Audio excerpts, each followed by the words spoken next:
Welcome, what is up? Thank you for tuning back into the Chaos Lair. Of course, I am Chris Chaos here with the 411 for Monday Night Raw, live and in living color in Anaheim, California. Today on Remembrance Day, 9/11/2017. By the way, Happy Remembrance Day. I think that's what it's still called anyway. We could always go back in time and think about where we were, what we were doing, you know, the things before and after, whatever. Let's not do that anymore. Let's just take a minute, say a prayer for the families that were infected 16 years ago, and move on. Because it becomes a point where you remember the people that did it, and we don't want to remember them. We just want to remember the lives that were affected. Anyway, and also thoughts and prayers are still going out to people in Houston, and then everybody in Florida. I've got a lot of people that I know in Florida. I've got family in Florida. Well,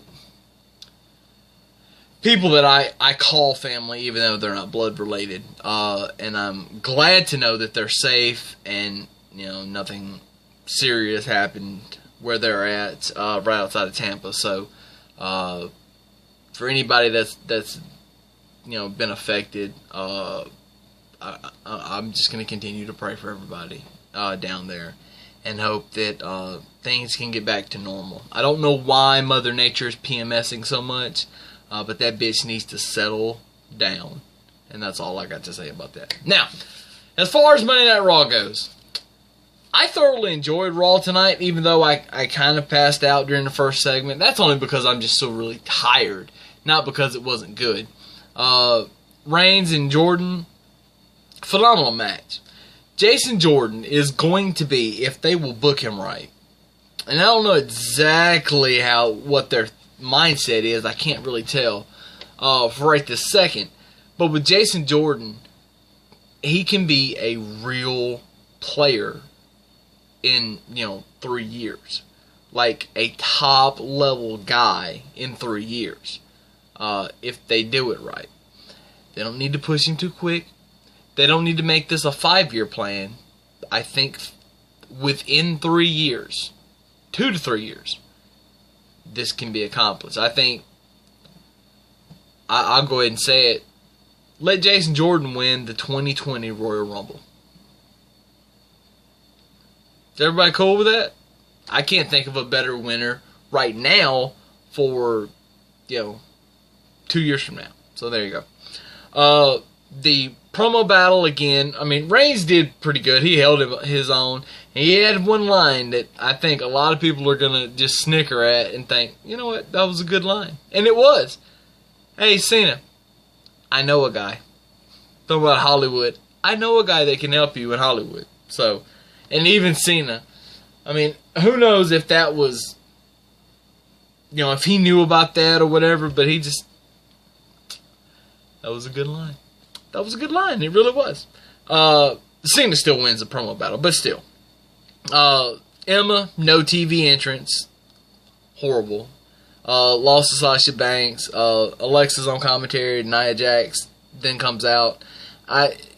Joins the commentary. I have no idea where they're going. I have pretty good idea, but I don't know. I can't see it. But I do have a lot of thoughts about the four-way that I will get into later, because I just don't have time to right now. Lesnar and Heyman, of course, Paul Heyman is always going to cut a great promo. He always is. And Lesnar is going to do what Lesnar does. He just stand there and just, I'm ready to go. Come on, let's go. They call out Braun, and, Braun and Brock fight. And there was a suplex, a German suplex, and Braun absolutely no-sold it, which was a good thing. We've got, Brock is at such a level, even though I hate it, he's at such a level that we gotta bring somebody to his level, and to bring Braun up, very nicely done. The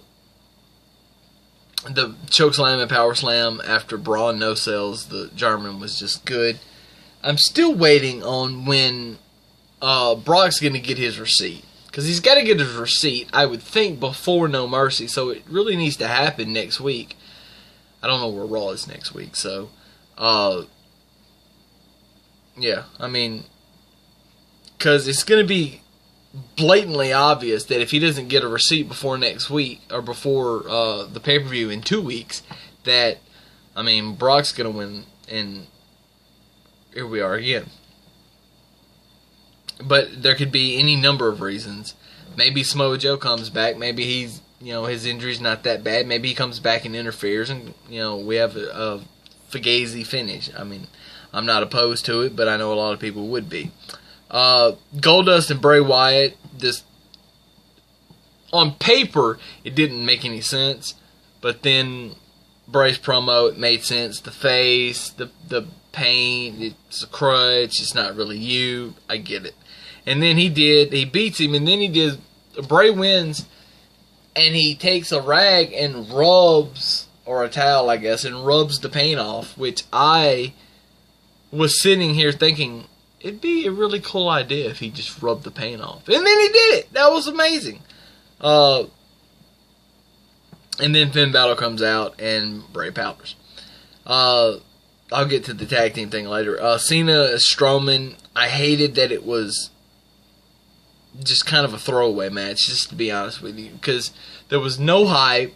They didn't put out any kind of release that I know of, that I got, saying that this was going to happen. And even if they did, they didn't build it. They could have announced it last week and built it for this week, and they didn't do that, which is horrible, I think. And then the finish was Fugazi, but in a bad way, because Cena gets hit with the steel steps by Braun, the referee's looking right at it and don't call it. That's just dumb when you're eventually going to just DQ him anyway. So, I don't get it. I can't throw a flag at the ref, though, because he's got his earpiece in and he's only doing what he's told to do. The Miz TV segment was fan-fucking-tastic. And congratulations to Miz and Maurice on the upcoming birth of their child. Congratulations. I can't say it enough. I'm very, very happy for you guys. Even though you probably will never see this video anyway, I'll still send that out. Maybe good vibes will come my way later. Enzo sucks. Let's just be honest. Enzo sucks. And I can't. I hate listening to it. And I don't know what WWE is really doing now. I mean, they let these two guys get real, for whatever that means to you. And it's like Enzo didn't know how to take it, because he was quiet for a long time. And that's not like Enzo, just to kind of sit back. He had like no expression on his face at all. It was weird to see, but it happened. And now we get a match, The Miz and Enzo, and they're doing commentary during the match, and even Booker T says, guys, we should just lay out for this and not even commentate. Booker should never say that.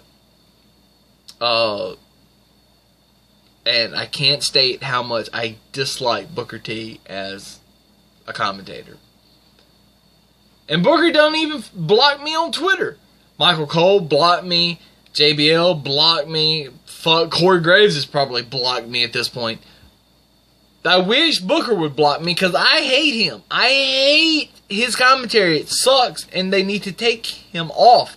The 1 week, unfortunately, I didn't like the reason he wasn't at Raw, but I did like the fact that I didn't have to hear him for 3 hours. I'm not saying let's bring Jerry Lawler back, but I'm saying you don't need, you do not need Booker T.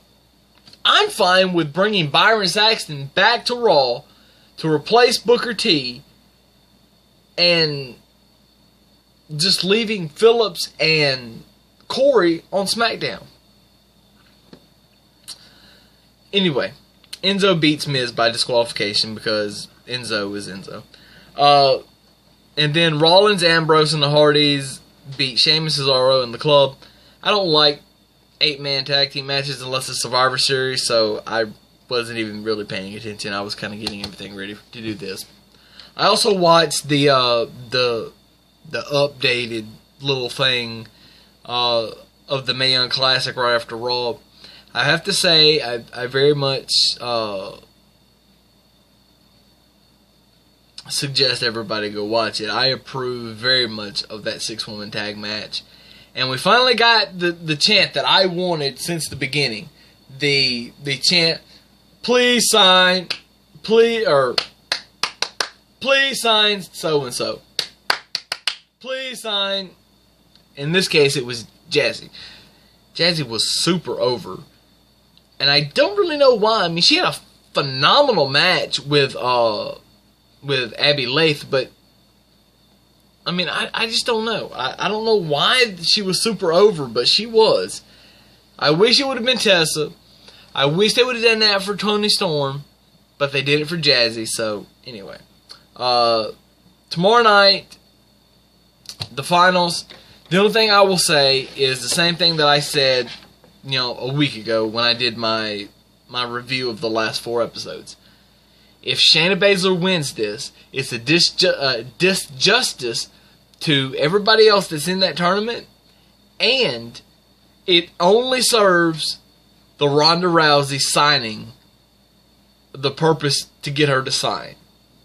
It's horrible because Ronda, you can convince Ronda to sign anyway. It doesn't matter, and she's probably already signed as far as we already know. Kairi Sane needs to win tomorrow night. And that's all I got to say. So I can't wait to see what goes down. Better believe I will be here to cover it tomorrow night. So deuces, as always, and until then, chaos is out.